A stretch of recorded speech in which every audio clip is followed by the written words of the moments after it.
Hello guys. Katulad kong namumroblema sa laki ng tiyan ko guys. Kain pa more ng rice. Ayan guys, subukan natin to guys kasi daw pampaliit daw to ng tiyan.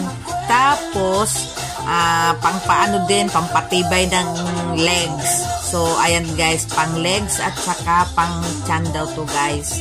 So ayan, susubukan to guys. Day 1 ko ngayon. So titingnan natin ng 10 araw guys. Tapos anuhan din natin, samahan din natin ng konting diet. Baka mag-effect guys. Kasi dati guys, sa hindi naman ganyan yung tiyan ko nung nagbawas ako ng rice. Kasi problema ko talaga yan guys Hindi kasi ako tumataba guys pag kumakain ako ng maraming rice. Ang problema sa akin ang tiyan. Kasi wala payat talaga ako guys Kaya ayan, ang lumalaki sa akin pag ako'y tumataba, yung tiyan ang pinaka-problema ko guys. Kaya dati guys, nag-gym ako dahil dyan sa tiyan ko. Pero pagkain ka talaga ng kain, talagang bloated ang tiyan ko. Pero wala akong problema sa guys, sa katawan ko kasi hindi naman siya tumataba. Kaso nga lang, lumalaki talaga yung tiyan ko. Yan ang pinaka-problema ko guys. Kaya nag-search ako sa may nakita pala ako sa YouTube na ganyan ginagawa niya. At daw yan, pangpaliit ng tiyan.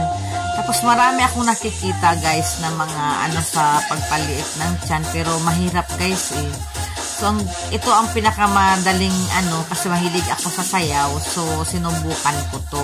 Subukan natin guys sa mga gustong lumit ang tiyan dyan. Malay natin, di ba, na maging successful tayo sa pagpapaliit ng tiyan. Tsaka yan guys, ang kagandahan kasi guys, lahat ng katawan mo, gumagalaw talaga guys, di ba? Pati braso mo. Malay natin, ng muscle guys ba na pampatibay at tigas ng mga muscle. So subukan natin guys. Balay natin para sa akin guys, ang pinaka talaga madali sa akin na exercise yung sayaw. Kaya mahilig din ako mag zumba, sinusubukan ko din yan. Kasi guys, sa gym sana guys, kaso nga lang, walang time.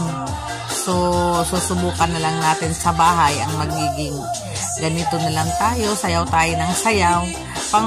Mas maganda nga guys kasi for the health guys, ayan, sayaw ka lang ng sayaw.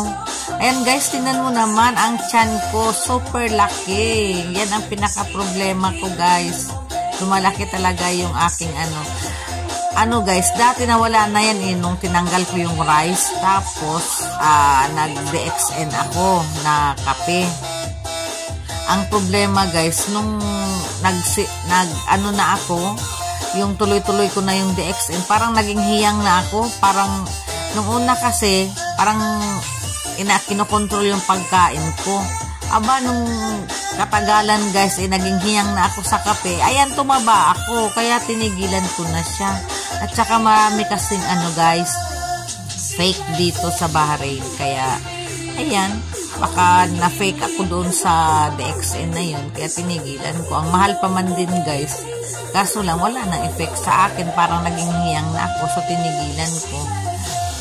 Pero ngayon guys, parang gusto ko ulit siyang ibalik. Kasi, baka malay mo, magiging na naman yung katawan ko, bago na naman sa panlasan. So, ayan guys, tiyagaan lang guys. Subukan natin to. Malay natin, maging okay ang result nito. So, subukan ko siya ng 10 days. So, try nyo guys. Ang sarap-sarap sa katawan guys. Pinapawisan ka. Kaso nga lang, mamimili tayo ng guys, ng music na kailangan hindi siya mag CPR kasi CPR guys kaya nag voice over ako para baka pwede. Kaya sige guys, subukan natin to guys.